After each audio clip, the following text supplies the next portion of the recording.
யாழில் தேசத்தின் குரல் அண்டன் பாலசிங்கத்தின் 19வது ஆண்டு நினைவேந்தல். அனர்த்தத்தில் உயிரிழந்தவர்களின் ஆத்ம சாந்தியை வேண்டி கூண்டாவில் ஐயப்பன் ஆலயத்தில் விசேட பூசை. பேரழிவை சந்தித்த இலங்கை தொடர்கரம் நீட்டும் இந்தியா. சீன அரசாங்கம் வழங்கிய 1900 கடற்தொழில் வலைகள் மன்னாரில் பயன்படுத்த கோரிக்கை. ஜனநாயக போராளிகள் கட்சியின் முக்கியஸ்தர்களுக்கு இடையில் விசேட கலந்துரையாடல். டிட்வா புயல் அரசாங்கத்தையும் அதிகாரிகளையும் குற்றம் சுமத்தும் சமல். அனர்த்த நிவாரண விடயங்களில் ஜனாதிபதியின் கருத்துக்களில் வேறுபாடு. சந்நிதியான் ஆச்சிரமத்தால் முல்லைத்தீவில் மக்களுக்கு உதவி. ஜனாதிபதியுடன் அவசர சந்திப்பை கோரும் மனோ கணேசன். தேசத்தின் குரல் அண்டன் பாலசிங்கத்தின் 19வது ஆண்டு நினைவேந்தல் நிகழ்வுகள் வேலனை வங்களாபடி பொது நினைவு சதுக்கத்தில் நேற்றைய தினம் ஞாயிற்றுக்கிழமை இடம்பெற்றது. இதன்போது தேசத்தின் குரலின் திருவுருவ படத்துக்கு மலர் மாலை அணிவித்து ஈகச்சுடரேற்றி மலர் தூவி அஞ்சலிக்கப்பட்டது.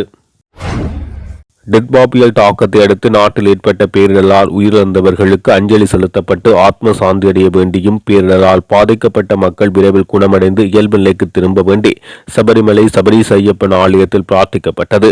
யாழ்ப்பாணம் கூண்டாவிலில் அமைந்துள்ள ஈழத்து சபரிமலை சபரீச ஐயப்பன் தேவஸ்தானத்தில் விசேட புஷ்பாபிஷேகம் மற்றும் புஷ்ப அலங்கார பூசைகள் பக்திபூர்வமாக நடைபெற்றன. அதில் கடற்தொழில் அமைச்சர் ராமலிங்கம் சந்திரசேகர் மற்றும் பாராளுமன்ற உறுப்பினர் இளங்குமரன் ஆகியோர் கலந்து கொண்டு குறித்த வழிபாட்டில் ஈடுபட்டனர். இந்திய அரசாங்கமும் இலங்கைக்கு அத்தியாவசிய மருந்துகள் மற்றும் உலர் உணவுப் பொருட்களை நன்கொடையாக வழங்கியுள்ளது. 17 அத்தியாவசிய மருந்துகள் மற்றும் 14,200 கிலோவுக்கும் அதிகமான உலர் உணவு அடங்கிய தொகுதி இலங்கைக்கு வழங்கப்பட்டுள்ளது. இலங்கைக்கான இந்திய துணை உயர்ஸ்தானிகர் சத்யஞ்சல் பாண்டே பண்டாரநாயக்க சர்வதேச விமான நிலையத்தில் வைத்து சுகாதார அமைச்சர் நலிந்த ஜெயதிசவிடம் இந்த பொருட்களை ஒப்படைத்தார். இலங்கை சுகாதார அமைச்சரின் வேண்டுகோளை தொடர்ந்து இந்த நன்கொடை வழங்கப்பட்டது. சீன அரசாங்கத்தால் வழங்கப்பட்ட 1900 கடற்தொழில் வலைகளை மன்னார் மாவட்டத்தில் பயன்படுத்துவதற்கு சீன அரசாங்கத்திடம் அனுமதி கோரப்பட்டுள்ளது. தேசிய மக்கள் சக்தியின் வன்னி மாவட்ட பாராளுமன்ற உறுப்பினர் ஜெகதீஸ்வரன் இதனை தெரிவித்தார். வவுனியாவில் உள்ள கட்சி அலுவலகத்தில் இடம்பெற்ற ஊடகவியலாளர் சந்திப்பில் அவர் இதனை தெரிவித்தார். மன்னார் மாவட்டத்துக்கு ஜனாதிபதி நேரடியாக விஜயம் செய்து மாவட்ட அபிவிருத்தி குழு கூட்டத்தை அவசரமாக கூட்டினார். வடக்கு மாகாணத்தில் மன்னார் மாவட்டம் மிகவும் மோசமான நிலையில் வெள்ள அனர்த்தத்தில் பாதிக்கப்பட்டது.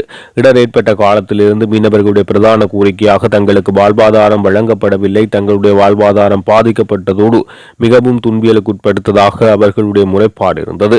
இந்த கோரிக்கையை ஜனாதிபதிக்கு தெரியப்படுத்தி இருந்தேன். கடந்த 10 நாட்களுக்கு மேலாக மீனவர்கள் தொழிலுக்கு செல்ல முடியாமல் வீட்டிலேயே வாழ்வாதாரத்தை இழந்த நிலையில் இருக்கிறார்கள்.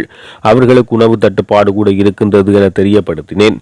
ஜனாதிபதி மன்னார் மாவட்டத்தில் இருக்கின்ற கிட்டத்தட்ட 12,000க்கும் மேற்பட்ட மீனவர்களுக்கு உடனடியாக 2 வாரங்களுக்குரிய நிவாரணங்களை வழங்குவதாகவும் அதேபோல் வடக்கு மாகாண மீனவர்களுக்கும் இந்த நிவாரணம் வழங்கப்பட உள்ளது. அத்துடன் சேதமடைந்த படகுகளை திருத்தவும் ஏனைய கடற்தொழில் உபகரணங்களை திருத்துவதற்கும் உரிய நிதியினை விடுவிப்பதாக கூறப்பட்டது. அது மட்டுமல்லாமல் சீன அரசாங்கத்தால் வழங்கப்பட்ட 1900 கடற்தொழில் வலைகளை மன்னார் மாவட்டத்தில் பயன்படுத்துவதற்கு சீன அரசாங்கத்திடம் அனுமதி கோரப்பட்டுள்ளது.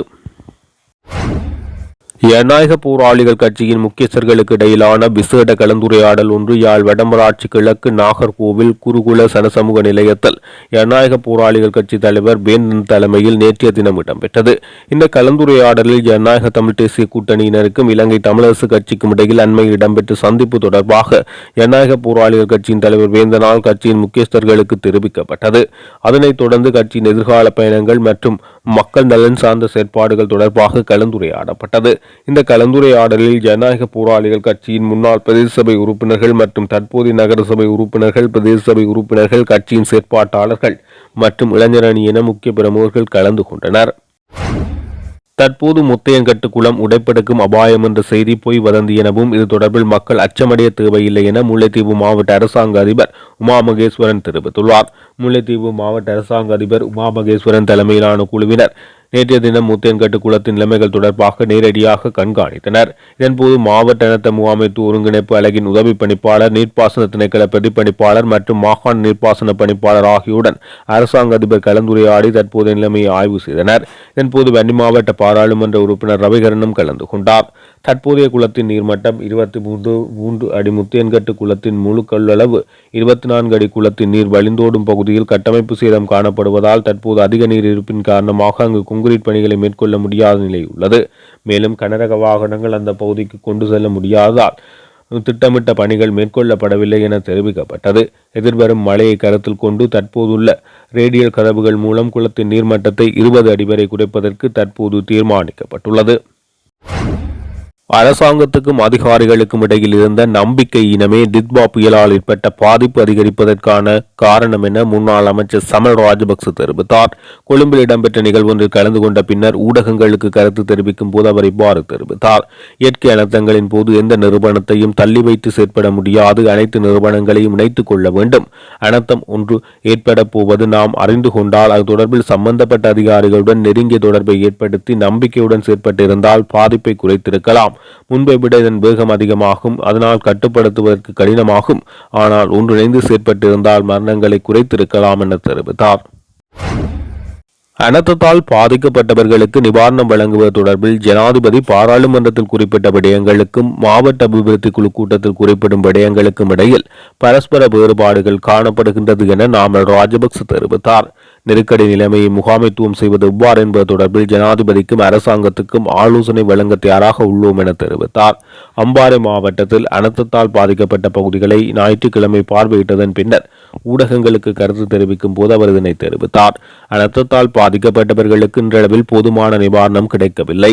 அதேபோல் நிவாரண நிதியும் கிடைக்கவில்லை. பெரும்பாலானவர்களை அரசாங்கம் கவனத்தில் கொள்ளவில்லை. அனர்த்தத்தால் பாதிக்கப்பட்டவர்களுக்கு நிவாரணம் வழங்குவது தொடர்பில் ஜனாதிபதி பாராளுமன்றத்தில் குறிப்பிட்ட விடயங்களுக்கும் மாவட்ட அபிவிருத்தி குழு கூட்டத்தில் குறிப்பிடும் விடயங்களுக்கும் இடையில் வேறுபாடுகளே காணப்படுவதாக தெரிவித்துள்ளார். டித்வா புயலால் பாதிக்கப்பட்ட மக்களுக்கு பல்வேறு தரப்பினரும் தம்மாளி என்ற உதவிகளை வழங்கி வருகின்றனர். அந்த வகையில் யாழ்ப்பாணம் வடமராட்சி தொண்டமனாறு சன்னதியான் ஆச்சிரமமும் முல்லைத்தீவில் இடம்பெயர்ந்துள்ள குடும்பங்களுக்கு உலருணவு உதவிப் பொருட்களை வழங்கி வைத்துள்ளது. இதன்படி முல்லைத்தீவு புதுக்குடியிருப்பு பிரதேசத்தில் தேராவில் இளங்கோபுரம் மாணிக்கபுரம் கிராமங்களில் உள்ள 63 குடும்பங்களுக்கு ரூபாய் 252,000 பெறுமதியான அத்தியாவசிய உலருணவு பொதிகள் நேற்று ஞாயிற்றுக்கிழமை வழங்கி வைக்கப்பட்டன. குறித்த உதவிகளை சன்னதியான் ஆசிரம முதல்வர் சாதனை தமிழன் கலாநிதி மோகனதாஸ் சுவாமிகள் தொண்டர்களுடன் நேரடியாக சென்று வழங்கி வைத்தார்.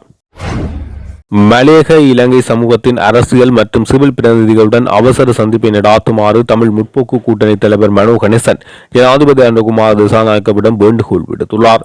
டித்வா பேரழிவால் மலேக மாவட்டங்கள் மிகவும் பாதிக்கப்பட்டவைகளில் ஒன்றாகும் எனவும் நிவாரணம் மற்றும் மறுவாழ்வு முயற்சிகளில் ஓரங்கட்டப்பட்ட தோட்ட சமூகங்களை சேர்ப்பது குறித்து தெளிவுபடுத்த வேண்டியதன் அவசியத்தை வலியுறுத்தினார். இடம்பெயர்ந்தவர்களுக்கு பாதுகாப்பான நிலம் மற்றும் வீட்டு வசதி உறுதி செய்வதை நோக்கமாக கொண்ட முயற்சிகளை ஆதரிக்க தயாராக இருப்பதாகவும் அவர் இதன் போது தெரிவித்தார்.